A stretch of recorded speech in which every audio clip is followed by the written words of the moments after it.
Okey. Jadi kita pun cuba bermula dahulu. Okay, selamat datang kepada PTPR kali ke-15 Sains dalam Google Meet. Okay, jadi seperti apa yang cikgu telah katakan tadi, minggu ini kita habiskan PTPR dalam minggu ini. Minggu depan ada 1 minggu cuti sekolah. Tapi kalau kita lihat kepada keadaan sekarang, gue rasalah selepas cuti minggu depan, kita masih akan belajar secara online lagi lah, PTPR. Okay. Mungkin paling cepat kita pun akan jumpa di sekolah rasa-rasanya selepas bulan 8 lah. Jadi cikgu harap kamu semua yang belajar tak kira menggunakan Google Meet ini ataupun murid-murid yang menonton video ini dalam YouTube. Jadi ambillah pembelajaran ini secara serius dan belajar dengan betul-betul. Bagi yang ada yang terlepas, mana-mana yang telah terlepas tu, boleh tengok balik dalam YouTube yang cikgu telah bagi. Setiap YouTube yang cikgu bagi tu memang adalah PTPR dalam Google Meet yang cikgu telah rakamkan. Dan Sabtu ini cikgu akan buat seperti yang telah buat sebelum ni, seperti yang sebelum ni, macam dekat cuti bulan 6 itu, cikgu akan keluarkan list siapa yang sudah hantar kerja yang apa yang kamu sudah hantar, dan cikgu juga akan bagi senarai rumusan bagi kerja-kerja yang selama inilah daripada kali pertama PTPR yang menggunakan Google Meet sampai sampai minggu ini. Jadi sesiapa yang terlepas dengan mana-mana kerja itu, sila lengkapkan dan hantar kepada cikgu secepat mungkin. Kepada sesiapa yang cikgu telah tidak tanda kamu buat kerja, kamu just beritahu cikgu lah, dan forwardkan semula kerja yang kamu telah buat itu kepada cikgu. Tak ada masalah. Cikgu keluarkan senarai itu bukan nak menyalahkan siapa. Cikgu hanya harapkan semua kamu memang ada belajar dan cuba belajar saja.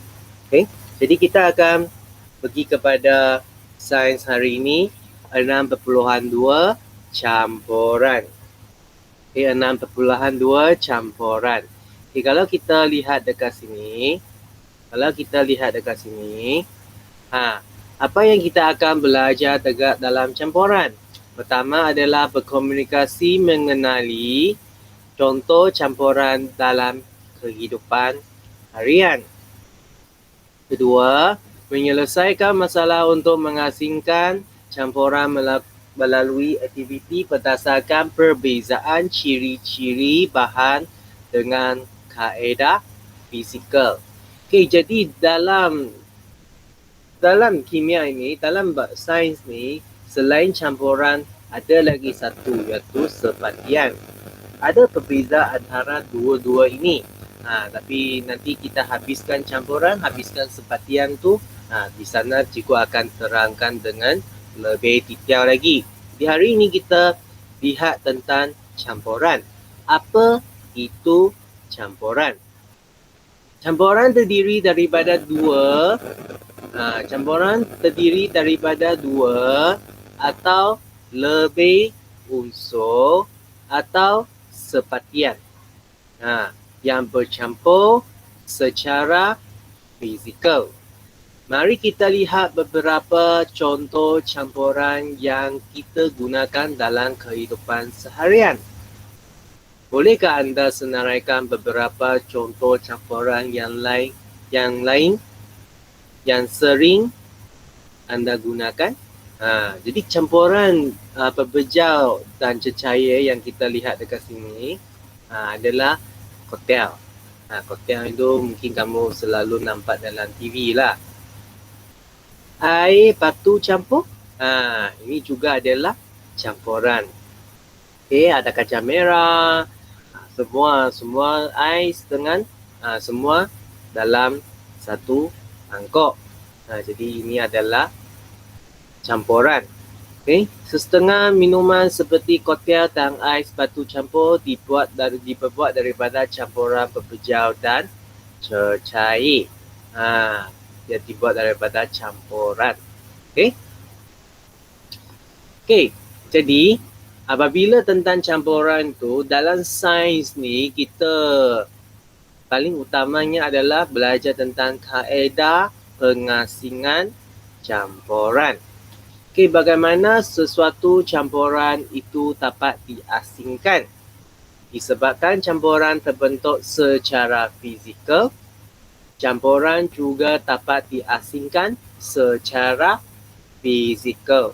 Banyak benda itu kita campur secara fizikal. Apa maksudnya campur secara fizikal? Apabila kita campurkan dia masih masing-masing adalah satu unsur lagi yang tidak macam bergabung dengan yang lain lah. Kalau kamu lihat lah, macam salad ini kan, bila kita campurkan dia, tomato masih adalah tomato, sayur masih adalah sayur, timun masih adalah timun. Macam dalam sandwich ini, kalau kita lihat timun, tomato, ham dengan salad, sayur, roti, semua dia memang dalam keadaan yang kita boleh nampaknya dia masih macam berasingan. Dia masih nampak macam berasingan. Sebagai contoh, sandwich dibuat daripada roti, sayur dan daging. Oleh itu, kita dapat mengasingkan bahan-bahan sandwich tersebut secara fizikal dengan mudah. Kita boleh asing. Macam kamu bila makan kan, kamu akan keluarkan sayur, timun. Kalau yang bagi yang tak suka sayur lah kan. Jadi kita lihat muka surat yang seterusnya. Raja 6.19 menunjukkan beberapa teknik pengasingan campuran kepada komponennya. Jadi kalau kita lihat dekat sini, teknik pengasingan dekat sini ada berapa? Ada 7 jenis. 1, penurasan. 2, penyulingan. 3, pemisahan menggunakan nenek. 4, penggenapan. 5, pengampungan. 6, kromatografi. Yang terakhir, penapisan. Semua cara teknik pengasingan ini adalah lihat kepada ciri-ciri fizikal yang ada pada campuran yang kita nak asingkan. Macam kita biasanya tepung kan. Kita bahan benda asing dapat diasingkan daripada tepung dengan mengoyangkan tepung dekat ini. Biasanya apa yang kita nak dikeluarkan dia biasanya adalah serangga yang dalam tepung kan. Lepas tu bahan berbahaya dalam bahan pewarna makanan dapat dikesan melalui kaedah kromatografi. Kalau kamu nak tahu itu apa itu kromatografi ni kalau kamu lihat dalam YouTube kan, bila mereka buat macam coklat M&M tu, mereka susunkan, lepas tu mereka letak air, lepas tu kamu akan nampak warna itu dia akan keluar kan. Ada kadang-kadang kamu nampak satu warna itu, dalam tu ada 2 warna. Itu adalah dinama sebagai kromatografi. Okey. Jadi kita boleh lihat dekat sini, teknik pengasingan campuran bergantung kepada sifat fizik dan keadaan jiring bahan-bahan yang tergantung dalam campuran. Bahan yang hendak diperoleh daripada campuran tersebut. Okay, jadi kita boleh lihat mengapa ayah menggunakan penapis. Ayah hendak mengasingkan sedat kopi dengan air kopi. Anda boleh tersedat jika meminum air kopi yang tidak ditapis. Jadi dia mengasingkan, okay?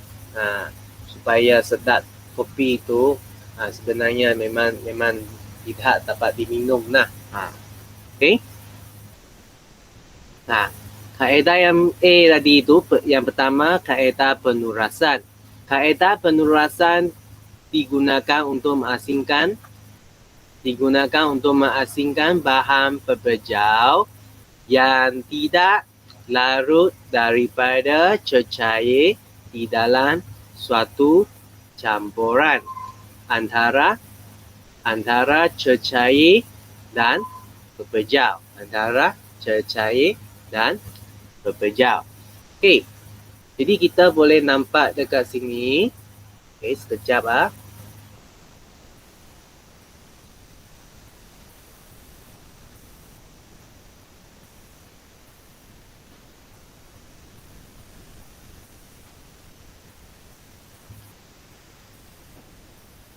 Jadi kita boleh nampak dekat sini, dia menggunakan satu kertas. Dalam sains ini kita panggil dia sebagai kertas turas. Dia adalah digunakan untuk memisahkan sedat kopi daripada air kopi. Kalau kita lihat dekat kedai kopi kan. Kalau kita lihat dekat kedai kopi, biasanya dia bukan gunakan kertas lah, dia gunakan satu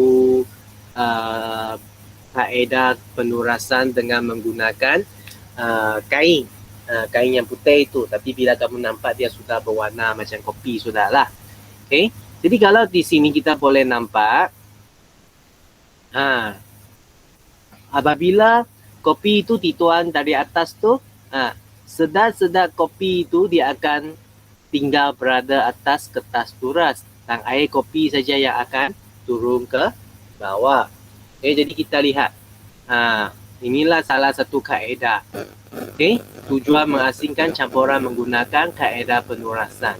Jadi campuran pasir dengan air kan boleh diasingkan dengan kaedah penurasan. Macam dengan tadi kan, tepung dengan serangga dalam tu juga adalah boleh diasingkan dengan cara penyulingan. Okay. Jadi ini adalah kaedahnya. Okay, dalam sains lah yang kita buat. Tapi dalam kehidupan seharian adakah? Ada. Macam sesiapa rumah anda ada penapis air kan. Sebenarnya dia adalah menggunakan kaedah penyulingan. Dia adalah menggunakan kaedah penyulingan untuk mengasingkan bahan-bahan benda-benda asing dalam air supaya kita dapat minum air yang lebih bersih. Okay. Lepas tu kaedah yang kedua, kaedah penyulingan. Kaedah penyulingan ialah teknik yang digunakan untuk mengasingkan campuran cecair dan cecair yang terlarut campur dan mempunyai takat didih yang berbeza. Bagaimana proses penyulingan berlaku? Di sini kita boleh nampaklah. Okay. Mengasingkan campuran menggunakan kaedah penyulingan. Okay. Jadi ini adalah macam mana dalam sini ada air campur dengan alkohol lah. Jadi apabila dia dipanaskan, kerana alkohol mempunyai takat didih yang lebih rendah daripada air, jadi alkohol akan tersenjat dahulu. Jadi apabila alkohol tersenjat, dia melalui sini dan dia disejukkan. Okey, jadi di sini yang keluar ini adalah alkohol. Tapi oleh kerana air pun boleh tersenjat bukan dalam keadaan takat didik, jadi dalam sini hasilnya ada sikit air lah, tapi dia bukan banyak, tapi kebanyakan adalah alkohol. Jadi seperti bila kita lihat, selalu kita nampak dekat kedai-kedai mereka jual alkohol kan, kamu boleh nampak berapa peratus alkohol dalam tu. Semua alkohol itu adalah melalui kaedah penyulingan. Kaedah penyulingan. Okay? Biasanya alkohol yang terhasilkan ini adalah alkohol yang mempunyai takat yang tinggi. Okay? Jadi kita boleh lihatlah. Tuangkan campuran air dan alkohol ke dalam kelalang kasar bulat sehingga separuh penuh. Tambah beberapa sepihan porselin ke dalamnya. Alirkan air pipe melalui kondenser lipid. Okay? Panaskan campuran air dan alkohol dan tumpukan cecair yang mengalir dari kondenser lipid menggunakan pika. Rekodkan suhu cecair ketika cecair mula keluar dari kondenser. Tentukan takat diding cecair tersebut. Jadi ini adalah dia lah. Okay? Selain daripada alkohol, minyak wangi juga menggunakan proses penyulingan untuk mengekstrakkan dia. Selain daripada minyak wangi, minyak yang kita guna dalam motosikal dengan kereta juga melalui proses penyulingan daripada minyak mentah itu yang kita panggil dia sebagai petroleum. Okay. Lepas tu C, kaedah yang ketiga, pemisahan menggunakan magnet. Jika anda memegang magnet berhampiran sebekas paku besi yang bercampur pasir, apa akan terjadi? Paku besi yang merupakan logam dan bersifat bahan magnet akan ditarik oleh magnet. Pasir pula tidak bersifat bahan magnet. Oleh itu, pasir akan tertinggal di dalam bekas tersebut. Jadi, tarikan magnet boleh digunakan untuk mengasingkan kedua-dua pekerja yang bersifat magnet dan tidak bersifat magnet. Besi, nikel dan kobalt ialah contoh logam yang bersifat magnet. Emas, kansa, aluminium pula ialah logam yang tidak bersifat magnet. Jadi kita kena tahulah tentang sifat apa benda yang mempunyai magnet. Jadi kebanyakan industri makanan menggunakan pemisahan magnet untuk memastikan zarah besi tidak bercampur secara tidak sengaja dalam produk makanan.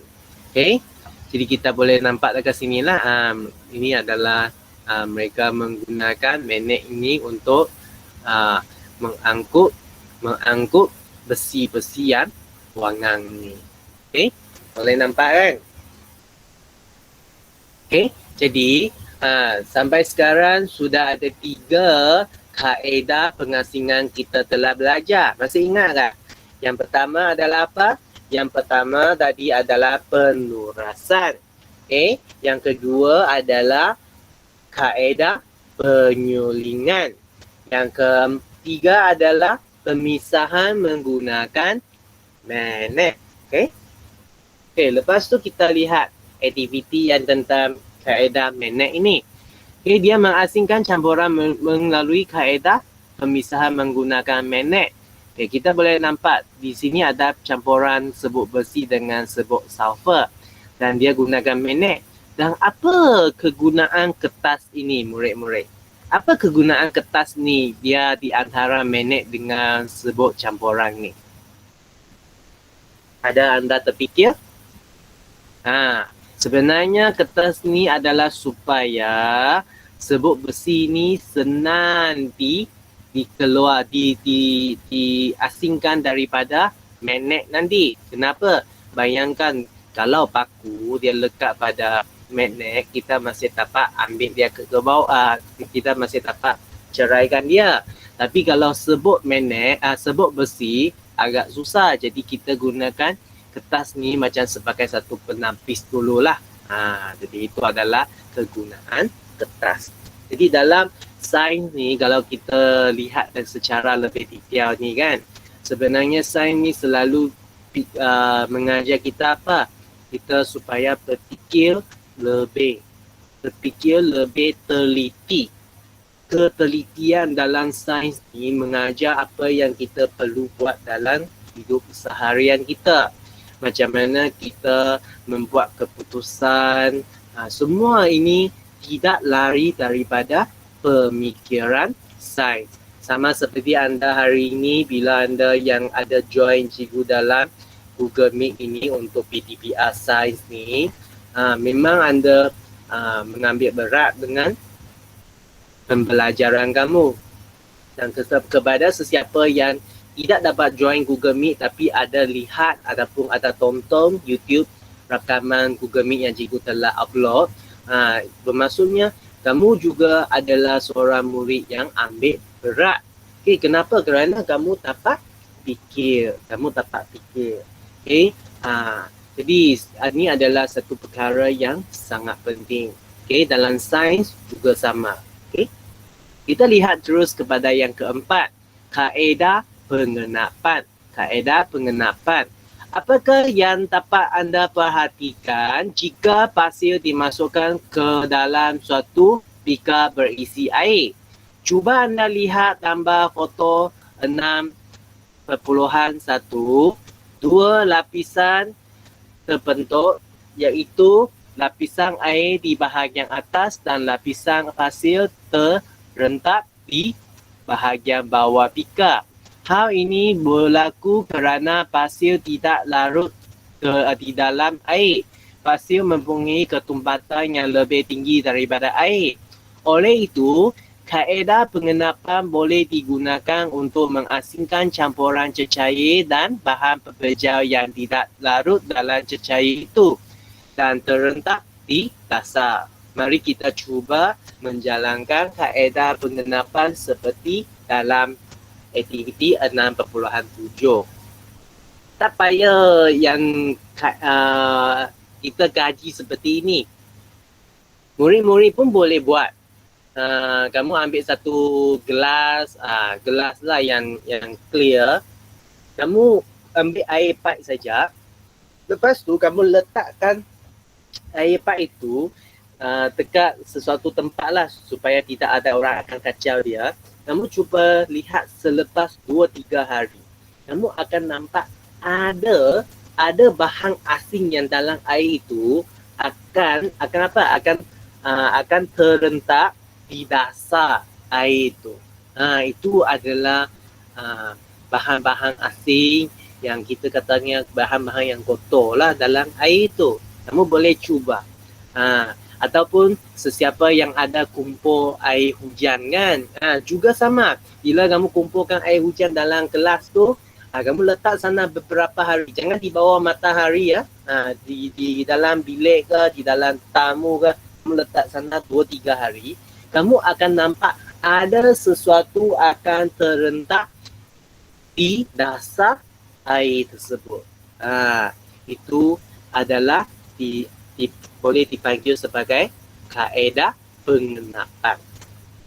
Kalau kamu nak nampak yang lebih jelas lagi, lebih nampak lagi adalah kalau kamu ada balik kampung kan. Jadi kalau lakukan perkara ini kamu mesti berhati-hati ya. Mesti ada orang dewasa bersama dengan anda. Okay, kamu boleh ambil air sungai yang warna coklat itu kan. Kamu letak dalam gelas yang kaca itu, kamu letak dalam bilik, kamu lepas beberapa jam saja, kamu akan nampak ada pasir di dasar. Dan dia ada lapisan, dia ada layer dia nanti. Jadi ini adalah perkara yang kamu boleh cuba.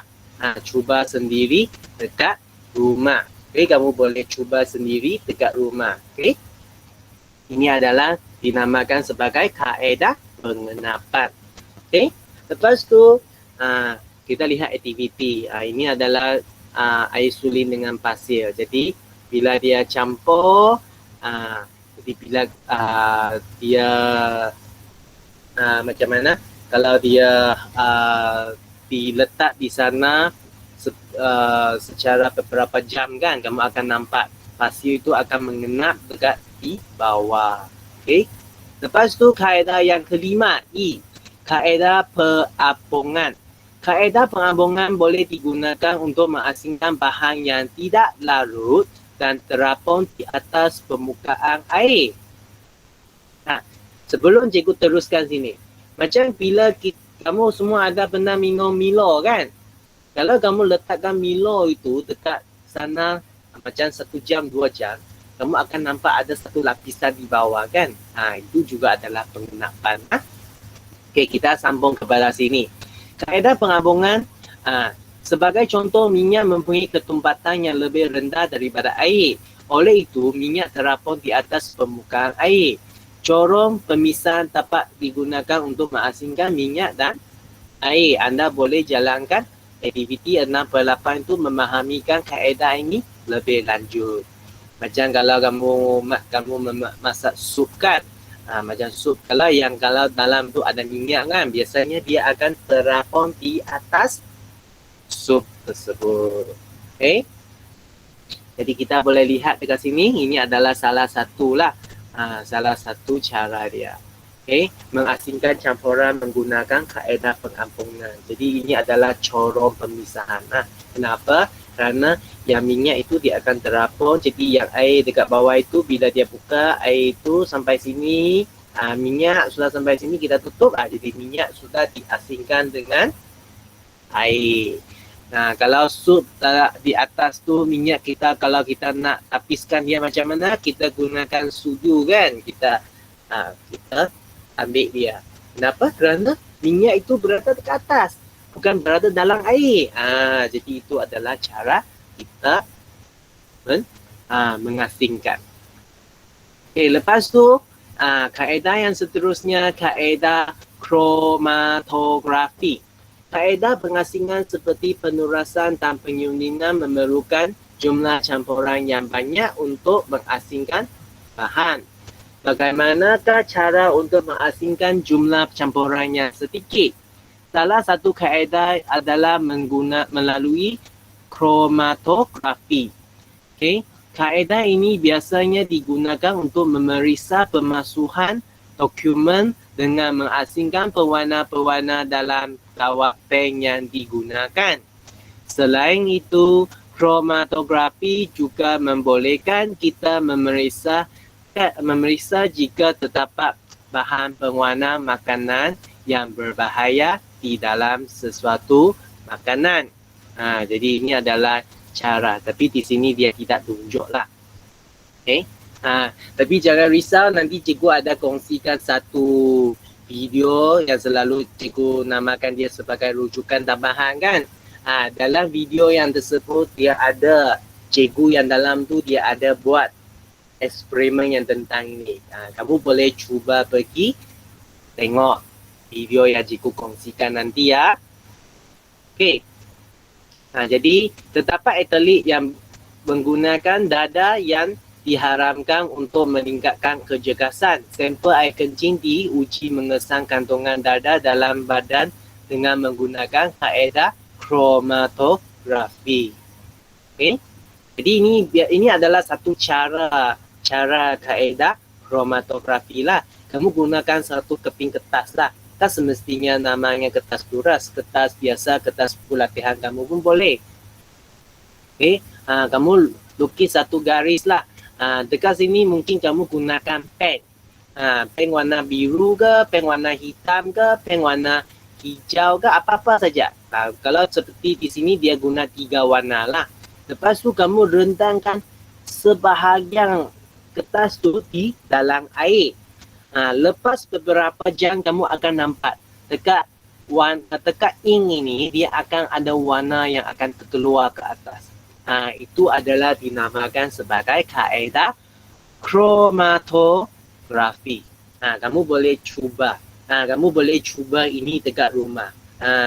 Tengok sesiapa nanti cuba, kamu boleh ambil gambar, letak dalam grup pembelajaran kita ataupun send kepada cikgu secara personal pun boleh. Nanti cikgu kongsikan dalam grup sains untuk semua orang tengok lah.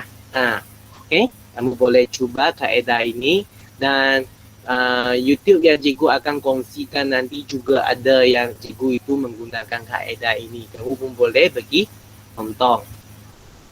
Okay?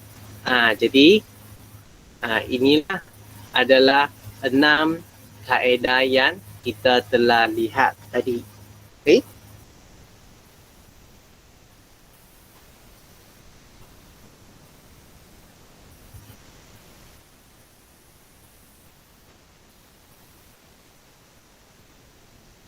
Okay, jadi ada tadi kita ada belajar berapa? Tadi kita macam ada belajar 7 kan? Kita lihat lagi. Okay. Penurasan, penyulingan, pemisahan menggunakan magnet, pengenapan, pengapungan kromatografi dan penapisan. Tapi cikgu kena ingatkan kamu, biasanya penurasan dengan penapisan itu ia adalah disamakan. Ini penurasan dengan penapisan. Dia memang adalah di bawah kaedah yang hampir adalah sama lah kita biasanya.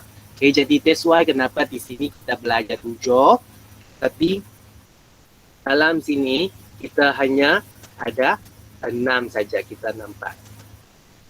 Okay, jadi jangan risau, sekarang kita lihat kepada buku kerja anda. Muka surat 84. Muka surat 84 dalam buku kerja anda. Okay. Kita akan buat kerja ini sama-sama. Hari ini kita ada buat 3 muka surat. 84, 85 dengan 86. Jadi kita lihat bersama-sama. Okay, tujuan mengasingkan campuran secara fizikal. Yang pertama adalah penurasan. Okay. Jadi kita boleh nampak tuan campuran pasir dan air ke dalam bika dalam corong turas menggunakan rok kaca. Kenapa dia guna rok kaca? Supaya air itu dia mengalir mengikutlah, dia tidak mengalir ke sekeliling. Okay? Pemerhatian. Baki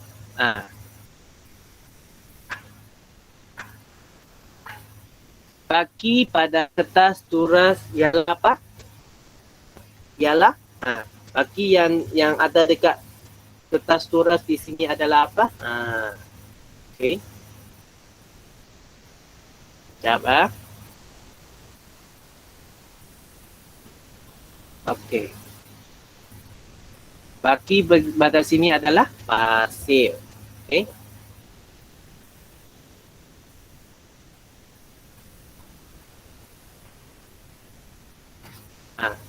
Adalah pasir. Hasil turasan di dalam bika adalah air. Okay. Jadi ini pun boleh dikatakan adalah penurasan, dia pun boleh dikatakan adalah penapisan. Okay, kenapa? Kerana saiz zarah pasir adalah terlalu besar untuk dituras melalui kertas turas. Jadi ingat. Okay, lepas tu pemisahan menggunakan magnet. Pemisahan yang menggunakan magnet. Jadi di sini ada pasir dengan serbuk besi kan. Jadi kita boleh nampak apa yang berlaku. Kita boleh nampak serbuk besi tertarik ke arah magnet bar. Okay, apa sebabnya? Kerana magnet menarik. Kerana magnet yang menarik, logam besi. Okay. Ini kita lihat kepada yang seterusnya. D. Pengenapan. Okay, kita boleh nampak di sini adalah campuran serbuk kapur tulis dengan air. Kapur tulis, kapur papan yang putih, papan hijau itulah. Papan hitam. Okay. Biarkan campuran serbuk kapur tulis dan air dalam bikar seketika dan rekod pemerhatian. Jadi kapur tulis akan terenap. Dia akan berada dekat bawah. Okay, kenapa? Kerana kapur tulis dia memang tidak terlarut. Okay, dia tidak larut dalam air dan lebih tumpak daripada air. Jadi dia akan terendap dekat bawah lah, dasar lah. Lebih tumpak. Dia adalah lebih tumpak daripada air. Okay, that's why dia akan berada dekat dasar lah. Okay, lepas tu kita lihat yang seterusnya, pengapungan. Okay, jadi ini adalah apa yang kita lihat tadi lah. Tuangkan satu campuran minyak masak dan air ke dalam corong pemisah. Jadi pukat pilih mengalir keluar cecair di lapisan bawah ke dalam bikar. Jadi pemerhatiannya adalah cecair di lapisan atas ialah minyak masak. Kenapa kita nak tulis minyak masak? Okay, pertama kita kena lihat atas ni. Dia memang guna minyak masak. Jadi kita kena tulis minyak masak. Kalau dia guna minyak, baru kita tulis minyak. Okay, jadi ini adalah satu yang benda yang kita mesti jelas minyak.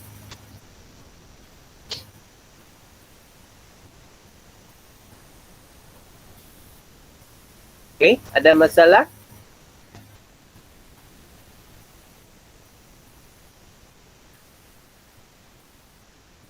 Okay, jadi kita lihat sebab minyak masak tidak terlarut. Okay.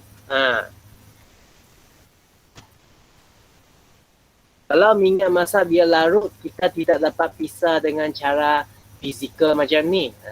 Kamu kena ingat. Dan dia adalah kurang tumpat daripada air. Okay. Dia adalah kurang tumpat daripada air.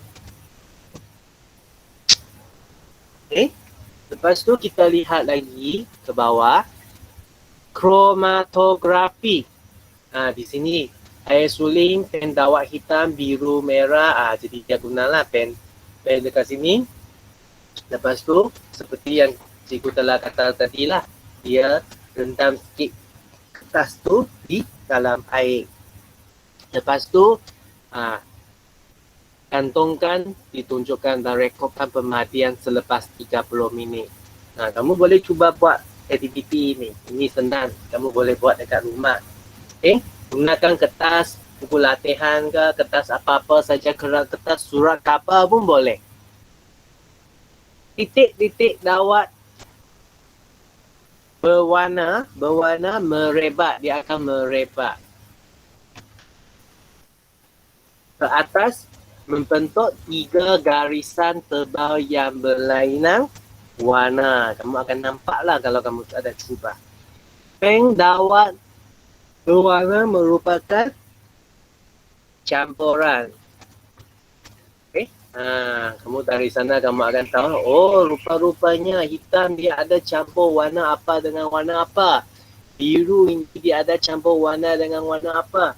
Sebenarnya kalau kamu ada 2-3 batang pen warna biru yang berlainan jenis jenama kan, kamu boleh cuba, kamu boleh nampak rupa-rupanya jenama yang berlainan, campuran warna birunya adalah berbeza juga. Lepas tu F, penyulingan. Jadi kita boleh nampaklah ini adalah dia menggunakan cara penyulingan. Dalam ni dia menggunakan larutan garam biasa, sepihan posting. Lepas tu dalam ni adalah apa? Campuran apa? Air dengan Jadi dalam ni adalah air. Dia yang keluar ini dia adalah apa? Ini adalah air suling. Sediakan susunan bahan di atas, didihkan larutan garam di dalam kelalang dasar bulat. Jadi dia nak mengasingkan garam dengan air. Jadi kumpulkan hasil suling dalam. Jadi rasa hasil suling, rasa dekat sini adalah apa? Adalah tawar. Dia tidak masing lagi. Dia tidak masing. Okay, kenapa? Kerana air